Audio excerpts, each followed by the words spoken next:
Lettre aux Hébreux, chapitre 2. C'est pourquoi il faut nous attacher plus sérieusement aux choses que nous avons entendues, de peur que nous ne soyons emportés au loin. Car si la parole prononcée par le moyen des anges était devenue ferme, et si toute transgression et désobéissance a reçu une juste rémunération, comment échapperons-nous si nous négligeons un si grand salut qui, annoncé au commencement par le moyen du Seigneur, reçu et confirmé pour nous par ceux qui l'avaient entendu? Élohim confirmant leur témoignage par des signes et des prodiges et divers miracles et distributions de l'Esprit Saint selon sa propre volonté. Car ce n'est pas aux anges qu'il a soumis la terre habitée à venir dont nous parlons. Et quelqu'un a rendu ce témoignage quelque part en disant: Qu'est-ce que l'humain pour que tu te souviennes de lui, ou le Fils d'humain pour que tu le visites? Tu l'as rendu pour un peu de temps inférieur aux anges, tu l'as couronné de gloire et d'honneur, et tu l'as établi sur les œuvres de tes mains. Tu as soumis toutes choses sous ses pieds, car, en lui soumettant toutes choses, il n'a rien laissé qui ne lui soit assujetti. Or maintenant nous ne voyons pas encore que toute chose lui soit soumise.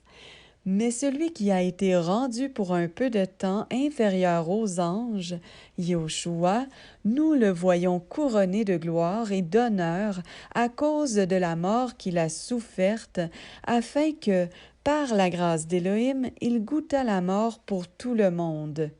Car il était convenable que celui pour qui sont toutes choses et par le moyen duquel sont toutes choses, conduisant beaucoup de fils à la gloire, rendit parfait le prince de leur salut par le moyen des souffrances. Car et celui qui sanctifie et ceux qui sont sanctifiés viennent tous d'un seul. C'est pourquoi il n'a pas honte de les appeler ses frères en disant: Je déclarerai ton nom à mes frères et je te chanterai des hymnes pascals au milieu de l'assemblée. Et encore, je mettrai ma confiance en lui. Et encore, me voici, moi et les enfants qu'Élohim m'a donnés. Ainsi donc, puisque les enfants participent à la chair et au sang, lui aussi, pareillement, a participé aux mêmes choses, afin que, par le moyen de la mort, il privât de pouvoir celui qui a la force souveraine de la mort, c'est-à-dire le diable, et qu'il délivra tous ceux qui, par peur de la mort, étaient tenus en esclavage toute leur vie.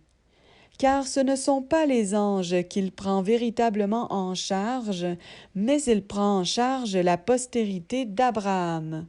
C'est pourquoi il a fallu qu'il soit semblable en toutes choses aux frères, afin de devenir le grand prêtre miséricordieux et fidèle près d'Élohim pour faire la propitiation pour les péchés du peuple. Car du fait qu'il a souffert lui-même lorsqu'il a été tenté, il peut secourir ceux qui sont tentés.